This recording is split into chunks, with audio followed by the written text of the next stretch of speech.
This morning, as I prepared to come, I could not find a pin to pin my poppy on with.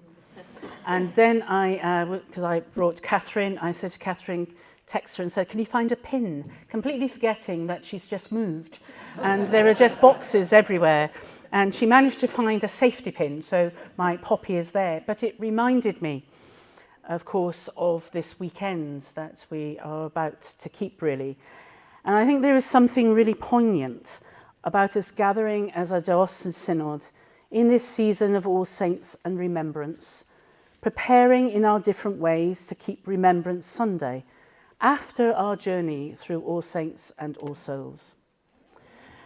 Growing up in South Wales, my older sister was given a really smart book of poetry to commemorate the investiture of Charles as Prince of Wales.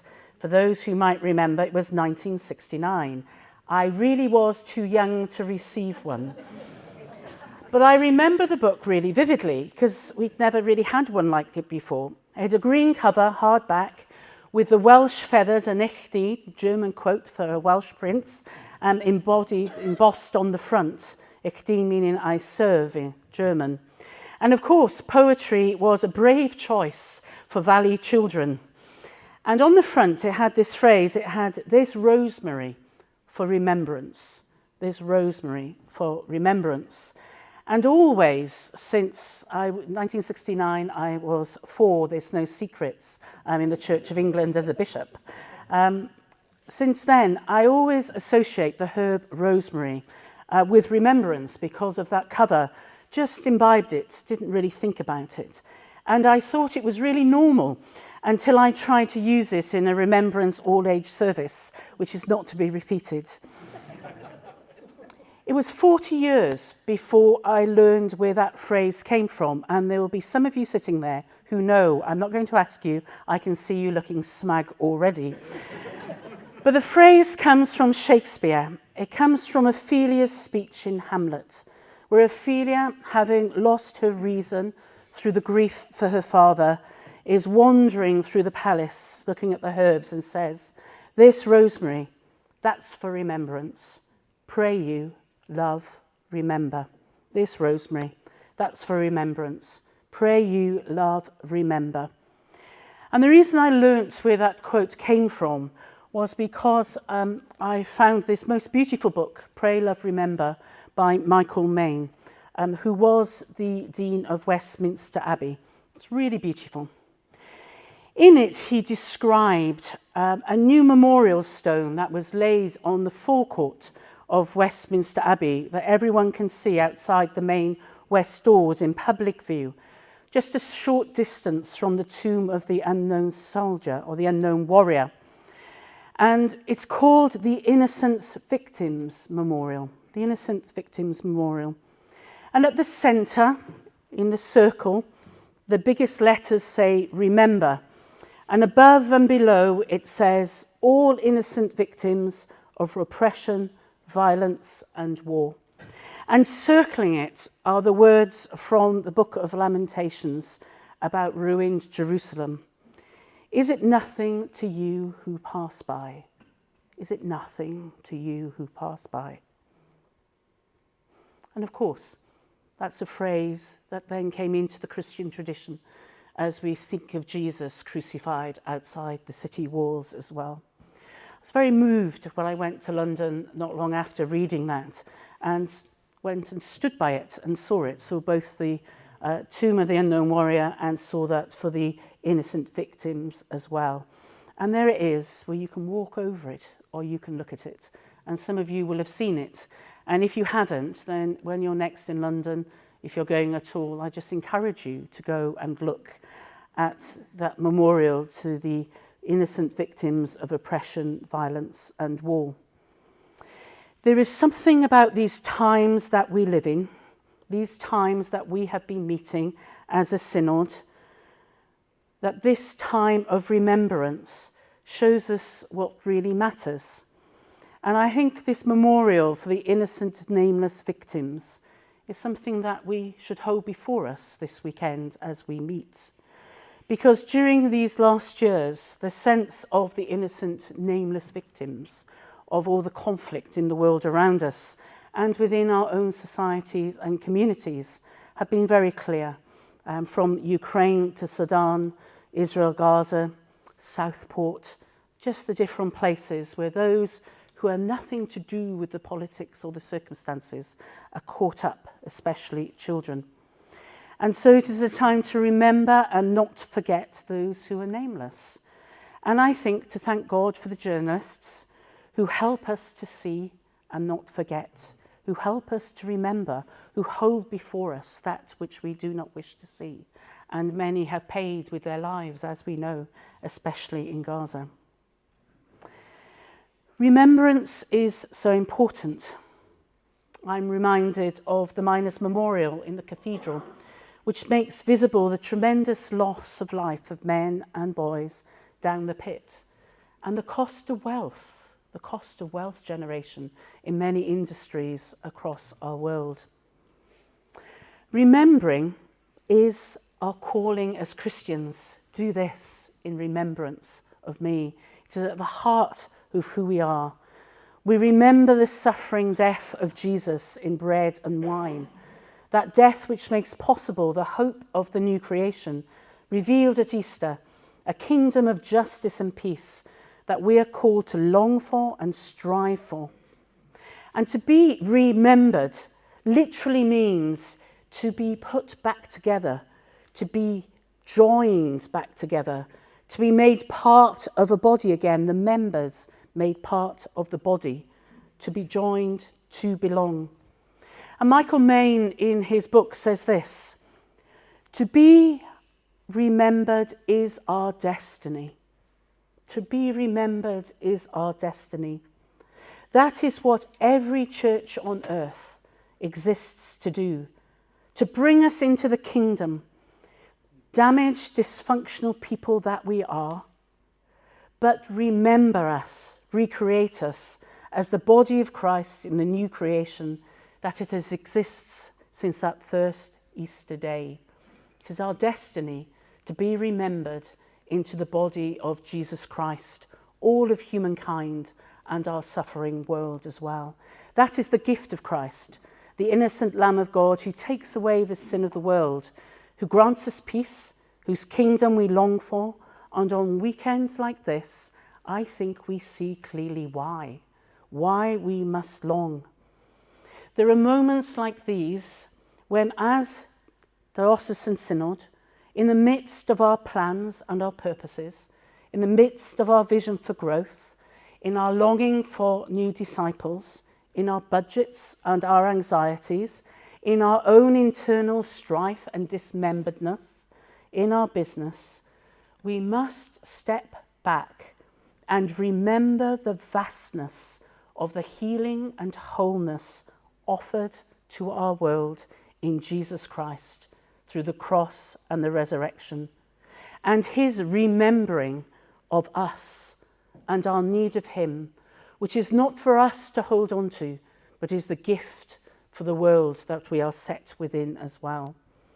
And this solemn weekend is such a moment for us to pray, love and remember and glimpse again the heart of our destiny and our purposes as the people of God in the Church of England, set to serve the people of England in this day as well. In this last week, I have licensed 2 new priests. So Michael Eaton Wells, Stanley Southmore and Tanfield, and Doug Hemming, who was here. I saw him. He can wave, go and wave as well, who is the interim priest in charge at Mount Wearmouth. And in the oaths and the declarations, we hear afresh the call for us as the Church of England to proclaim afresh in each generation the gospel of Jesus Christ. And for us as Synod, for us on this weekend, for us as we think of that memorial to the innocent victims, as we think of the tomb of the unknown warrior, as we think of the flags on our poles, as we think the story that is unfolding among us, so as people of faith, we must remember why we need to be that people of faith and to share that gospel and long for the kingdom in the place which we are set.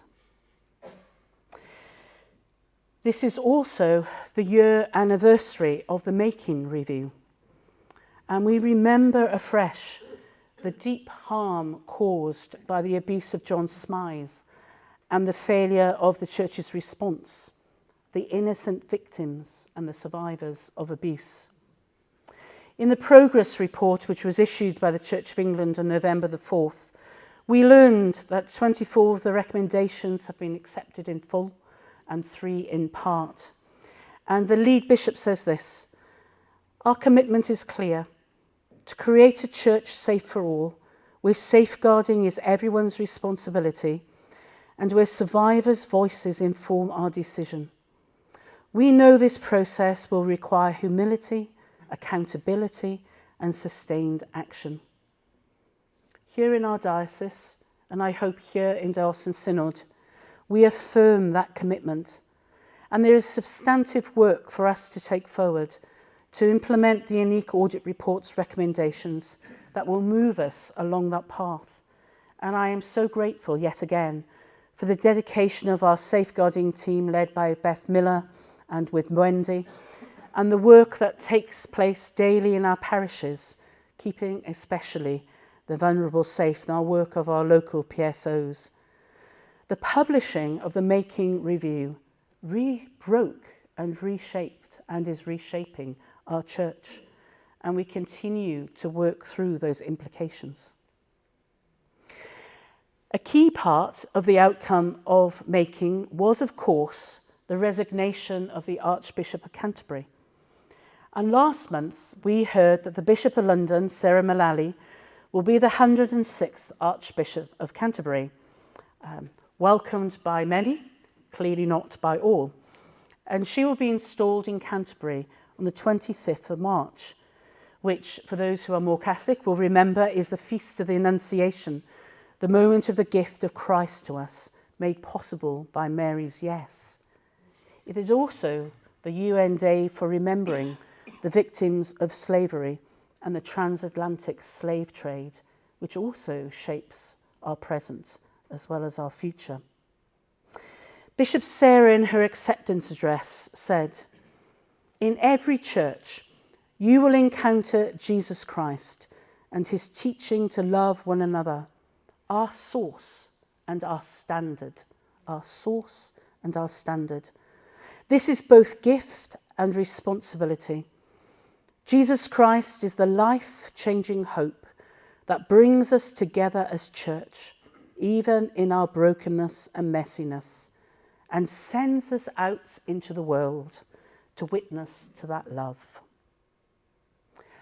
Pray for Bishop Sarah. It will be tough. Who would want to be the Archbishop of Canterbury? She feels deeply called. I'm really hopeful and thankful at her appointment, though it's not without complications within the communion. Pray also for our own CNC process, our own interviews on the 9th and 10th of December for the next Bishop of Durham, and especially for our reps, for Mags Vaughan, for Libby Wilkinson, for Mark Miller, James Harrison, Val Barron, and Francis Stenlake, 5 of whom are here this morning as well. The next Bishop of Durham has matters to attend to at home, we know that, but will also need to speak into the world I have sought to describe this morning as well, and will also need to support Archbishop Stephen and Bishop Sarah when she becomes the Archbishop of Canterbury. Bishop of Durham has a role within that. We will have our 24 hours of prayer again, and that will be publicised. The episcopal vacancy has run for so long, it feels almost normal. But it isn't. It isn't. A diocese should not run on one bishop. Pray for that bishop for Durham, that Durham needs for the next season, for what lies ahead, not for the past, but for the future. We've also had news in this last week of who's going to be the next Lord Lieutenant of County Durham. It was announced on the 3rd of November, and it's going to be Michael Butterworth, who will become the Lord Lieutenant of County Durham on the retirement of Susan Snowdon, who's now a Dame, on the 1st of April as well. There's a lovely description of Mike. You can find it all online as well, with a background in the military, but also a career in the commercial sector, who lives near Barnard Castle with family. And some of you will know Michael as well within there. Pray for him as he prepares to take on what is a really significant civic role within County Durham. We see there as well. I have some more to say, but what I want to do, because that part has felt quite solemn, and I understand that. So what I would like to do is just hold a minute of quiet as we hold those threads of the innocent victims of war and conflict, the sense of the making review and how it's remaking us, of Bishop Sarah, of Michael Butterworth, of the Bishop of Durham, of those strands that are shaping us.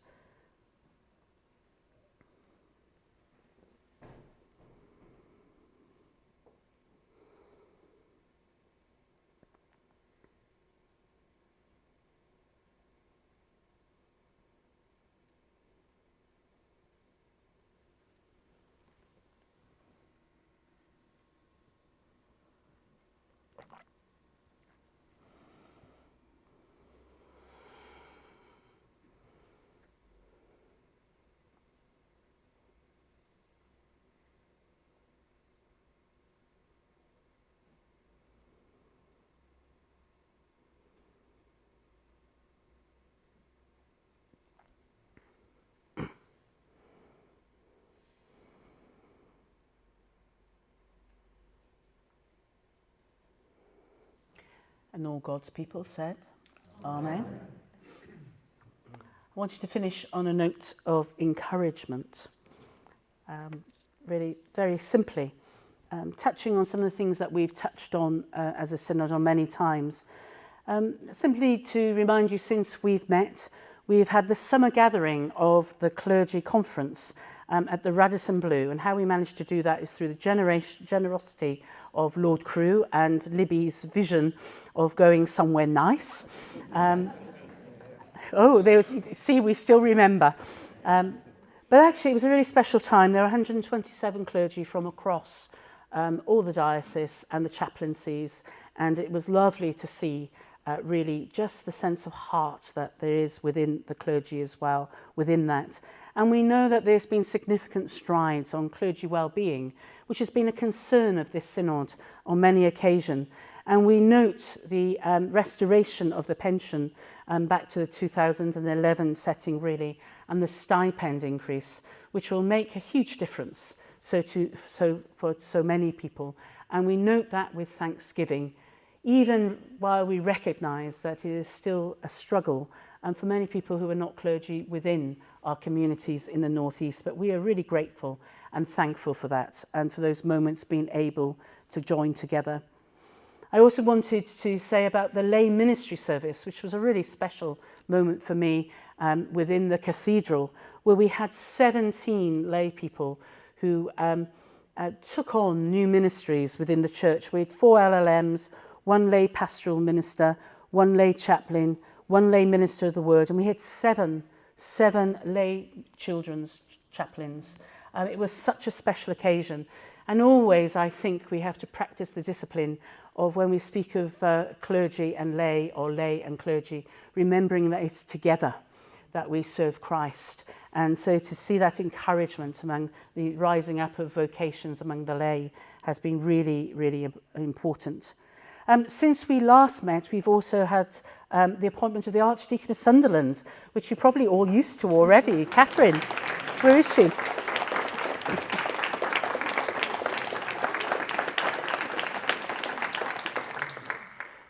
Feel sympathy for Catherine. When you come from the diocese and you move jobs, you don't get time to unpack your boxes. So bear with Catherine's many boxes that she's unpacking when you're looking for pins in as well. It's also been a really, really good past 4 months for appointments in the diocese. And many of you, again, have picked up when we looked at the budget that we're constantly underspent on our stipends budget. And the first half of this year, was really quite disappointing. The work was done, but we didn't have any fruit. But since September, we really have had a special time. I'm going to read them to you. So since September, we've had Nigel Sinclair licensing at Egglescliffe St John, Emma Hart-Waters at St Herbert's Darlington after a 7-year vacancy, James Scott at Wickham and Swalwell, Doug Hemming, as I said, who's interim priest in charge at Monk Wearmouth team, Michael Eaton-Wells at Stanley, Southmore and Tanfield, John Estelle's licensing lies ahead at Belmont and Pittington, Hannah Richardson's licensing ahead at Dunstan, Nick Green's licensing ahead at Christchurch Stockton, clearly Catherine as well. And we've three other appointments, Steve Edge, who's going to Berkeley and Lamesley, Nita Burke at Christchurch Newseum, Craig Shaw as Associate Priest at Holy Trinity Darlington. And we're interviewing in about a month's time for the Priest in Charge and Rural Mission Lead in Upper Weardale, and we are interviewing. So it's been so encouraging to have that many appointments in such a short space of time. I would also want to acknowledge the work of HR, of Libby's team, of everyone. To have that many appointments in such a short space of time has been exhausting. But has been such a joy as well. And there are those who are coming from outside the diocese in. And some of the extra funding that we can use to do slightly new things as well from transformations has helped in some places as we've looked to the future. I also want to thank the Associate Archdeacons, Paul Neville, Paul Arnold and Catherine, who were such a help over that period after Bob left and we were down to 2 archdeacons. Now we're back down to 2 archdeacons as Archdeacon Rick is on sabbatical. But again, the way that people are pulling together to be able to do that.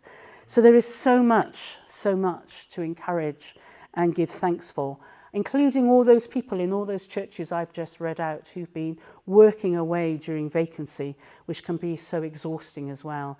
And the faithfulness of our church wardens, our lay ministers and our retired clergy who've enabled the life of the church during those vacancies is to be celebrated, and I do that now. So even though this morning I felt that need to speak about remembrance and the call of God to us, I want to end on this note of thanksgiving of the provision that Christ has given to us. And I want to end with the words of Meister Eckhart, who is a medieval mystic, who wrote this: "If the only prayer you say in your whole life is thank you, that would suffice." If the only prayer you say in your whole life is thank you, that would suffice. And so I finish with my thankfulness to God for you, for this diocese, for our people, and God's provision for us. Thank you.